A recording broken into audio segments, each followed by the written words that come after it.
Esta semana en Vaticano, visiten con nosotros la Universidad Pontificia de Santo Tomás de Aquino de Roma, conocida como el Angelicum, y descubran su larga tradición en la educación católica basada en las enseñanzas del Doctor Angélico. ¿Qué significa ser peregrino en el mundo actual? Conozcan a Patrick Fusi, un joven valiente con un corazón generoso. Todo esto y más, ahora, en Vaticano.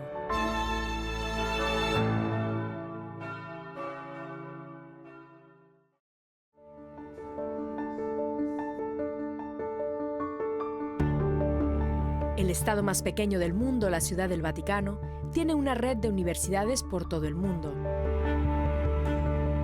Son conocidas como universidades pontificias o papales. 7 de ellas se encuentran aquí en Roma, la ciudad construida alrededor de las 7 famosas colinas. Entre esas 7, la Universidad Pontificia de Tomás de Aquino, o Angelicum, cuenta con la tradición educativa más longeva. Su historia se remonta al siglo XIII, cuando se estableció la Orden de los Dominicos. Y de hecho, se trata de la primera orden con un carisma pedagógico. El actual campus fue adquirido por la universidad en 1929, en un complejo de edificios que formaban el antiguo convento de los santos Domingo y Sixto. Está situado en pleno centro histórico de Roma. El rector del Angelicum, el padre Michal Paluch, dice que el propósito de la universidad es propagar el pensamiento del doctor angélico de la Iglesia, Santo Tomás de Aquino.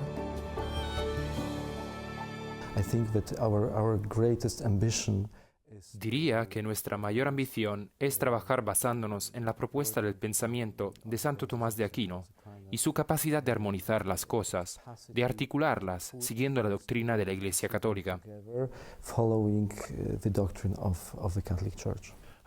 ¿Cuál es la reacción de los estudiantes al llegar aquí? ¿Saben realmente en qué se están metiendo? Como podrás suponer, hay algunos que saben mucho sobre Santo Tomás. Contamos con algunos estudiantes sobresalientes, realmente excelentes. Proceden de diferentes países y continúan su formación en nuestra universidad. Vienen aquí a causa de algunos profesores que conocen tras haber leído algunos de sus libros, pero también hay muchos estudiantes que vienen para descubrir a Santo Tomás de Aquino. Hay que tener en cuenta que el año pasado tuvimos estudiantes de 98 nacionalidades distintas.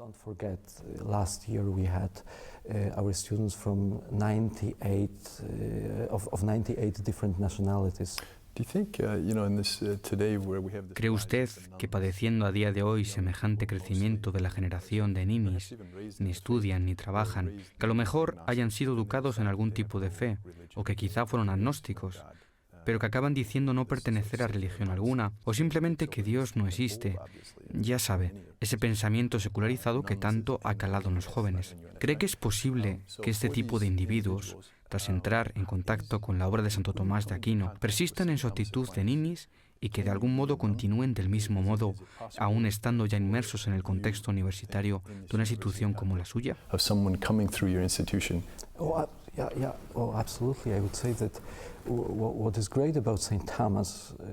Lo bueno de Santo Tomás es que empieza con la razón, hilvanando las cosas sin exigir inicialmente tener fe.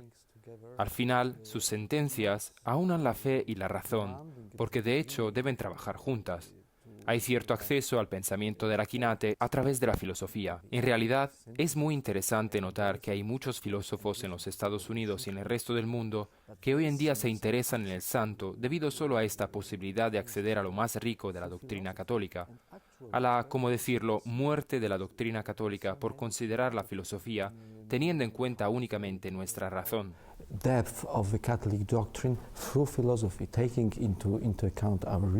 Lo que denominamos tomística, ¿verdad? Tomás de Aquino desarrolló su trabajo en el siglo XIII, de modo que ahora se puede intentar tener en cuenta toda la doctrina de la Iglesia del primer milenio con cierta perspectiva sobre la misma, pasando por la consideración de las sentencias y a su vez involucrando las ciencias de este tiempo para proponer algo que tenga en cuenta todas las aportaciones más importantes de nuestra experiencia, la experiencia humana. Entonces, cuando la gente habla de humanismo, habla de Tomás. Bueno, como ya sabemos, yo diría que en el mundo actual es un problema el haber desarrollado un tipo de humanismo que presentamos rivalizando con la religión. Y bueno, eso es simple y llanamente estúpido. Creo que eso es lo que tenemos que descubrir, el punto de vista que la Iglesia Católica ha mantenido desde el principio, durante siglos. Y eso es lo que hizo Tomás. Tomó la profundidad de la experiencia humana y la conectó con Dios. Más aún creo que fue capaz de organizar las cosas con tal claridad que me parece que sigue siendo la mejor escuela de pensamiento para comenzar. La Casa de Estudios de los Dominicos, fundada por el propio Santo Domingo en el siglo XIII, contaba con la presencia del profesor Santo Tomás de Aquino. Entre los alumnos de renombre del doctor Angélico se encuentran San Juan Pablo II y el arzobispo Fulton Sheen.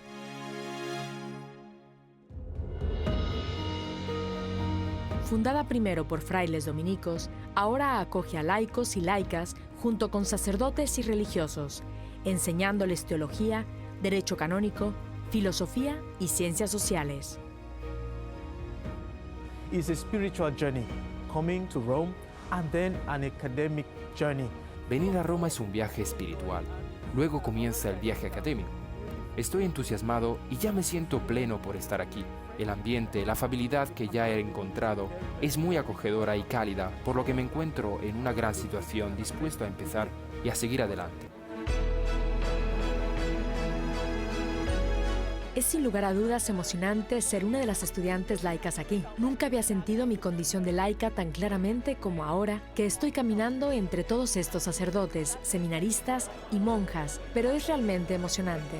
Ya me gustaría que no fuera algo tan extraordinario ser una laica estudiando teología, estudiando en una universidad pontificia.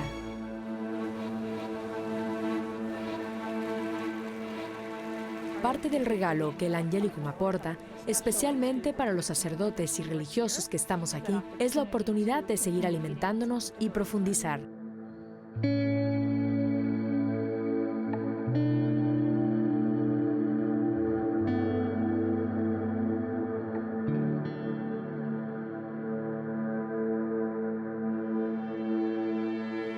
Acabo de iniciar una profundización en la teología y en los estudios pontificios para que pueda continuar con mi misión de amar a Dios y darla a conocer a otras personas.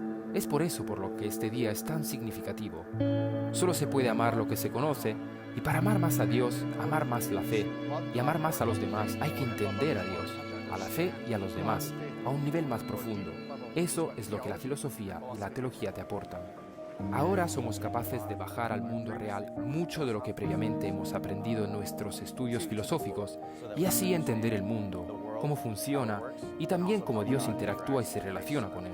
Es muy agradable solo entrar en él, empezar a estudiar, cursar todas las materias y ya sabes, leer, escribir. Me encanta tomar apuntes y participar en las clases. Hoy ha sido un día muy ligero para mí. Solo tuve una clase, fue Epístola Católica, y además solo una introducción a la misma. Así que ha sido muy fácil de llevar. Supongo que se volverá un poco más duro a medida que avancemos, pero mi primera impresión ha sido muy buena.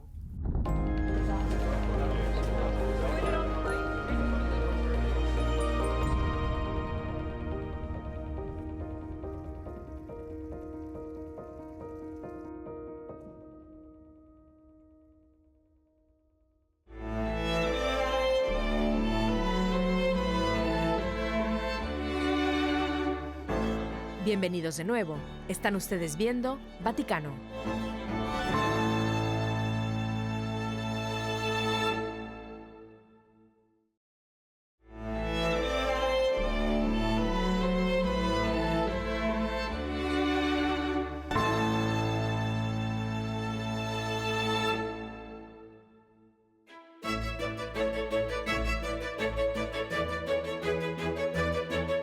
La Orden de Predicadores, conocida también como la Orden Dominicana, es famosa debido a su tradición intelectual y por producir muchos teólogos y filósofos destacados. Es un hecho que la vestimenta blanca de los papas, ahora tradicional, proviene también de los dominicos. El primer papa dominico, Inocencio V, elegido en 1276, continuó llevando el hábito blanco de la orden durante su breve pontificado. En consecuencia, se convirtió en la vestimenta común de los papas. Hoy en día hay alrededor de 5.750 frailes dominicos, 4.300 son sacerdotes. Están dirigidos por el llamado Maestro de la Orden, elegido de entre sus filas por un periodo de 9 años. Desde el 13 de julio de 2019, la Orden está encabezada por su primer maestro del continente asiático, el padre filipino Gerardo Timoner III. The order has become universal, so that La orden se ha hecho tan universal que un hermano de cualquier parte del mundo puede ser elegido como maestro de la misma. Y creo que eso también es cierto en el caso de la Iglesia Universal. Entonces, ¿qué es lo que aporto yo a la orden? Bueno, pues por supuesto, una perspectiva asiática. ¿Y en qué consiste esa perspectiva asiática? Pues todas las grandes tradiciones religiosas nacieron en Asia, el hinduismo, el budismo, pero también, como Juan Pablo II dijo, hay un judaísmo de esa parte de Asia que mira hacia Europa, al igual que el mismo cristianismo. En Asia se encuentra el 60% de la población mundial y los católicos son una minoría muy pequeña. ¿Cómo se vive la fe cristiana en este contexto? Si perteneces a una minoría, no puedes dejar de estar en diálogo con los demás. Es por eso que en Asia los teólogos desarrollaron lo que ellos denominan la teología de la armonía, que busca estar en diálogo y en armonía con las personas de diferentes religiones. Creo que el sentido de la diversidad de las religiones y perspectivas es muy importante para nosotros en el mundo actual. Otra cosa que creo que la Iglesia tiene que aprender de Asia es que, salvo Filipinas y Timor Oriental, que son países católicos, la Iglesia de esos países en los que los católicos son minoría son vibrantes. but if you look at the Catholic Church in these countries, they are vibrant. ¿Cuáles son sus esperanzas? ¿Cuáles son sus metas o prioridades para los años mientras lidera esta orden mundial? It is the chapter that determines Son los capítulos los que determinan la hoja de ruta o los objetivos, por así decirlo, de la orden. Y es mi trabajo ser el primero entre los hermanos en guiarlos a alcanzar esas metas. No son mis metas personales. Ahora, ¿cuál es el objetivo de la orden según lo determinado en los capítulos anteriores? Pues hemos pasado por un cierto tipo de reestructuración de nuestras comunidades, pero más importante que eso es la reestructuración interna, es decir, la formación, y no solo la formación inicial, sino la formación permanente. Otra prioridad importante es la promoción vocacional, no únicamente la promoción de nuevas vocaciones, sino la promoción de las vocaciones de todos los ya profesos. but it is the promotion of the vocation of all the professed. You've mentioned your role as master of the order. You are the 88th. Usted ha mencionado su papel como maestro de la orden. Es el número 88 maestro de la orden, el 80º sucesor de Santo Domingo. Es entonces también sucesor de Jordán de Sajonia, de Raimundo de Capua. Desde ese punto de vista, ¿cómo va a servir en continuidad con la tradición y el legado de esos extraordinarios maestros del pasado? These extraordinary masters of the past. A leader is a servant leader because he serves the mission. Un líder es un líder servidor, ya que tiene que servir a la misión. En este caso, yo sirvo a la misión de la orden y es mi deber guiar a todos los hermanos para que sirvan conmigo en dicha misión. ¿Y cuál es esa misión? Pues es predicar el Evangelio. Y no cambia nunca. Ese es el carisma de la orden, predicar el Evangelio. Y cuando predicamos el Evangelio, no solo predicamos el Evangelio a los bautizados, porque el mandato de Cristo es predicar a todas las criaturas, a todo el mundo. En otras palabras, esto es un carisma, es una misión que nunca pasará de moda, porque siempre habrá personas que necesitarán escuchar y conocer el Evangelio. Because there will always be people who will need to listen and to learn the gospel. Well, to that very point, Y respecto a eso, ¿qué ofrece la tradición dominicana al mundo y a la Iglesia de hoy? and the church today. Essential to our preaching of the gospel is La comunidad es lo esencial en nuestra predicación del Evangelio. Es una forma comunitaria de predicarlo, porque vivir en comunidad es en sí mismo una manera de predicar el Evangelio. y forma parte de los Hechos de los Apóstoles. La comunidad de creyentes, somos de un solo corazón y de una sola mente, es la que proclama el Evangelio. And they proclaimed the gospel. Padre Gerardo, muchas gracias por sus reflexiones, muchas gracias por su presencia y cuente con nuestras oraciones por ustedes, por sus obras y por toda la orden. Muchas gracias a vosotros. Thank you.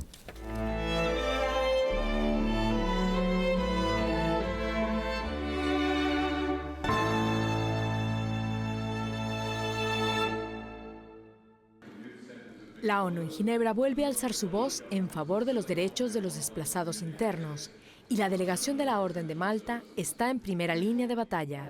As of the end of last year, 41.3 million persons. A finales del año pasado, 41.3 millones de personas vivían en situación de desplazamiento interno a causa de los conflictos y la violencia. Los desplazados internos han tenido que huir de sus hogares por diversas razones, como por ejemplo, diversos conflictos armados, violaciones de los derechos humanos, desastres naturales o el cambio climático. Por lo tanto, es importante que se les ayude donde quiera que estén. Mientras que hoy en día los refugiados están más a la vista del gran público, hay el doble de campamentos de desplazados internos que de refugiados. Esto lo convierte en el mayor grupo de personas afectadas por el desplazamiento forzado. En Nigeria, donde la violencia de Boko Haram ha provocado desplazamientos a gran escala, Malteser International trabaja en los campamentos de desplazados internos, proporcionando agua limpia y saneamiento e higiene. También se están llevando a cabo proyectos similares en Sudán, en el Sudán meridional. El primer secretario de la delegación de la Santa Sede ante la ONU en Ginebra, Monseñor Mauro Chonini, subraya que el aspecto espiritual es tan importante como la asistencia material. A este respecto, esta delegación desea recordar el papel de las organizaciones religiosas que a menudo son las primeras en prestar asistencia a los desplazados internos, incluido el apoyo psicológico para superar la elevada tasa de desplazamientos, así como sus necesidades espirituales. La Orden de Malta lleva a cabo su trabajo in situ en cooperación con los socios locales, lo que nos permite hacer contribuciones vitales y sostenibles en todos los aspectos de la respuesta humanitaria, incluida la asistencia espiritual cuando sea necesaria. Ser un PDI tiene consecuencias. Mientras que los refugiados están protegidos por el derecho internacional si buscan seguridad en otro país, los desplazados internos deben depender de su propio gobierno para protegerse de la violencia y la persecución. En muchos casos, los gobiernos no son capaces o no están dispuestos a proporcionar dicha protección. Por eso, los campamentos de desplazados se encuentran entre los colectivos más vulnerables del mundo. A través de nuestra diplomacia humanitaria, la Orden de Malta aboga por la aplicación de los derechos humanos y del derecho internacional humanitario. Nuestra cooperación con las Naciones Unidas, con sus organismos y con los asociados locales, nos permite contribuir de esta manera a dar respuesta internacional al desplazamiento interno. Desplazamiento que se ha convertido en una crisis de enormes proporciones y afecta a muchísimos países alrededor del mundo. En su declaración, la Santa Sede sugirió al Comité de la ONU que señalara los efectos positivos que las nuevas tecnologías y los medios sociales tienen en la prevención y mitigación de los desplazamientos internos, así como en la sensibilización de las comunidades en riesgo.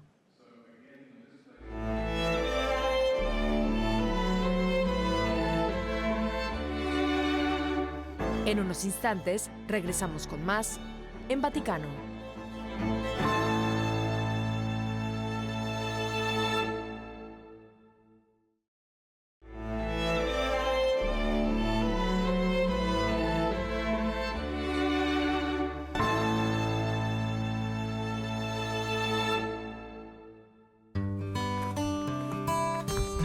Tonight I should reach the coast.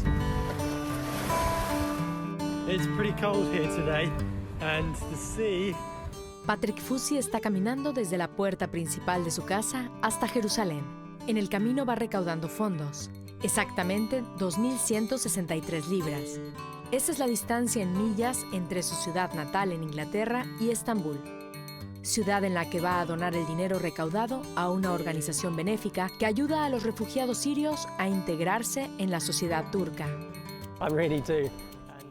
Lo que me encanta de lo que están haciendo es que están tratando a estos refugiados sirios como a su propia gente, como a nuestra propia gente. Y creo que si todos hiciéramos eso, resolveríamos muchos problemas y el mundo sería un lugar mucho, mucho mejor. Veo gente caminando en la dirección opuesta a la mía. Lo que quiero decir es que esta caminata es mi elección, es lo que yo quiero hacer y tengo la libertad de viajar por todo el mundo con mi pasaporte. Pero otras personas no gozan de esa oportunidad y por lo tanto es importante para mí elegir la causa correcta, la organización benéfica correcta. Y siento que lo he hecho. Espero que el pequeño papel que interpreto conlleve alguna pequeña diferencia. Fue mientras caminaba que la idea de una peregrinación así le vino a la cabeza. Hice el Camino de Santiago el año pasado, el recorrido francés, y de repente quise más. Como la mayoría de los peregrinos, quise un poco más y oí hablar de la Vía Francígena gracias a unos peregrinos italianos que conocí el año pasado. Y algo me sucedió que supe que quería caminar hasta Roma. Y cuando empecé a planearlo pensé, ¿por qué no me voy hasta Jerusalén? I thought, why not go to Jerusalem?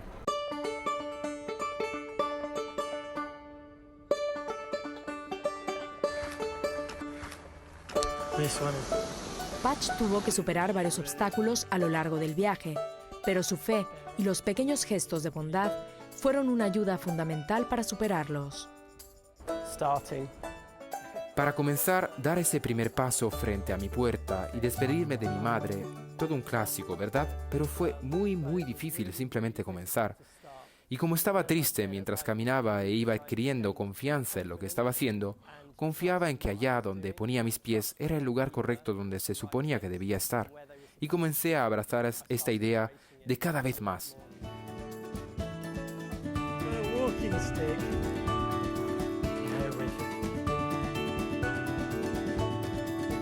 I think my faith has definitely helped me. Creo que mi fe definitivamente me ha ayudado. Me ayudó en cada momento de mi vida de alguna manera, pero en una caminata así, sin duda, aún lo percibes más. He empezado a reconocer que recibes cosas cada día, no solo en peregrinaciones como esta. Me percaté de momentos en los que había recibido mucho cariño de la gente, ya antes, en mi vida anterior. Hacer este tipo de peregrinación te da una oportunidad de reconocer las cosas hermosas que suceden todos los días, esos pequeños milagros de la vida. Supongo que eso es lo que me encanta de este paseo. Tienes tiempo para reflexionar y reconocer pequeñas caricias de la gracia de Dios, y supongo que eso es toda una bendición y lo bello de todo esto. That's a real blessing and a real beauty of it, I guess.